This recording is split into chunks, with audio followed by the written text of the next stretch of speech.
प्यारे, हम लोग कितने नादान हैं कि नश्वर वस्तुओं के पीछे भाग रहे हैं, लक्ष्मी के पीछे भाग रहे हैं। और जब लक्ष्मी पति हमारा हो जाएगा तो लक्ष्मी कहाँ रह जाएगी।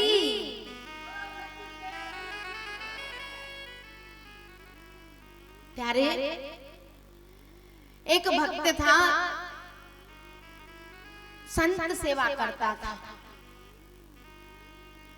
और जब तक किसी संत को भोजन नहीं करा देता तब तक वो भोजन नहीं करता। एक दिन उसको कोई संत नहीं मिला। अब वो बड़ा दुखी कि अब क्या करूं, जब तक संत भोजन नहीं करेंगे तब तक मैं भोजन नहीं करूंगा। तो भगवान स्वयं संत का वेश बनाकर आ गए।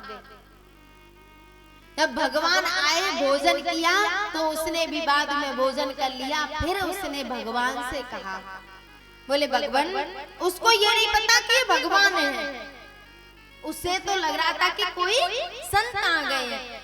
उसने कहा, भगवान आप एक कृपा कर दो। बोले क्या? बोले आप मेरे घर पर ही रहो, जिससे मेरी संत सेवा होती रहेगी। भगवान ने कहा, ठीक है भैया, मैं रह लूंगा।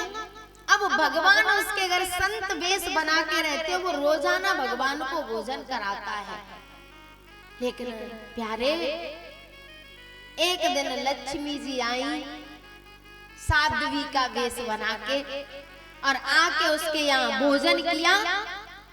पहले तो उसने मना कर दिया, बोले मैं तो एक ही संत को भोजन कराता हूँ। उन्होंने कहा, भैया आज मुझे भी करा दे, मैं भूखी हूँ। बोले ठीक है, करा दूंगा। लक्ष्मी जी ने अपने सोने के पात्र निकाले, भोजन किया, और उससे कह दिया कि इन पात्रों को फेंक दो।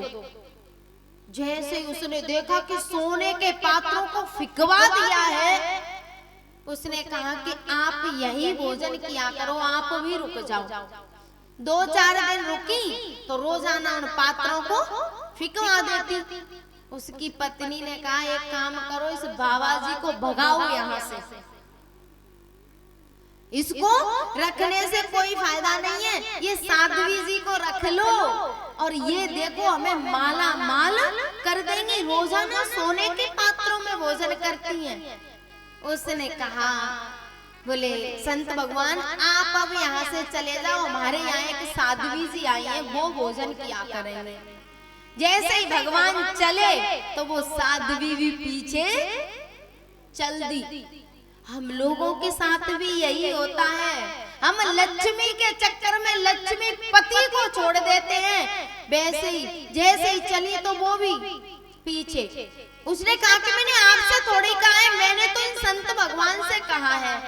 लक्ष्मी जी ने कहा कि मैं तो इनके चरणों की दासी हूँ, जो इनकी सेवा करता है उसकी सेवा तो मैं स्वयं करती हूँ। लेकिन प्यारे, हम लोग केवल लक्ष्मी को चाहते हैं, लक्ष्मी पति को नहीं चाहते।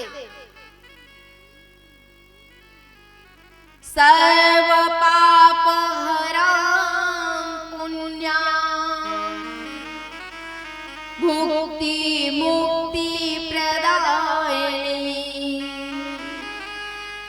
भैया सुखदेव जी ने कहा, बोले जो इस कथा को सुनता है ना, उसके सारे कष्ट दूर हो जाते हैं, लक्ष्मी उसकी दासी बन जाती है, और उसके जीवन में किसी चीज की कमी, दारिद्र्य दुख जरदाहितानां माया पिशाची परवर्जितानां संसार सिंधो परिपाततानां क्षेमाय वै भागवतं प्रगर्जति। जिनको दरिद्रता ने रोंद डाला है, दारिद्र्य दुख ज्वरदाहि तानाम, माया के चक्कर में फंस के पिस रहे हैं, माया पिशाची परवर्जितानाम संसार सिंधु परिपातितानाम, जो इस भव सागर में पड़े हैं, हाथ पैर फेंक रहे हैं लेकिन कहीं किनारा, उनके लिए ये भागवत माँ गर्जना करती है कि तू एक बार मेरी शरण में आ जा, तेरे सारे कष्टों को दूर कर दूंगी। यही बात भगवान ने गीता जी में कही है, सर्वधर्मान् परित्यज्य मामेकं शरणं व्रज, अहं त्वा सर्वपापेभ्यो मोक्षयिष्यामि मा शुचः। तू एक बार मेरी शरण में तो आ जा, तेरे सारे पापों को नष्ट कर दूंगा, सारे संशयों को नष्ट कर दूंगा। सर्वधर्मान परित्यज्य, और प्यारे हमने जिनको धर्म मान लिया है ना, वो सच में धर्म नहीं है। हमने धर्म किसको मान लिया है? अरे महाराज, बच्चों का पालन पोषण करना भी तो धर्म है। अब बताओ, पत्नी सब कुछ हमारे लिए छोड़ के आई है, उसके साथ रहना भी तो, लेकिन भगवान तो करे तो सारे धर्मों को भी छोड़ दे, मेरी शरण में आ जा। और हम जो सच में धर्म नहीं है, उसको हमने धर्म मान लिया है। प्यारे,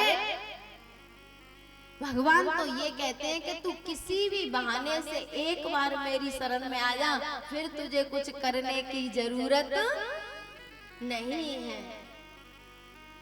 और हमारा भी फर्ज बनता है कि हम भी कह दें कि भगवान हमें आप अपना लो, हमें भी इस संसार में किसी की जरूरत, मैं अपना किसे बनाऊं,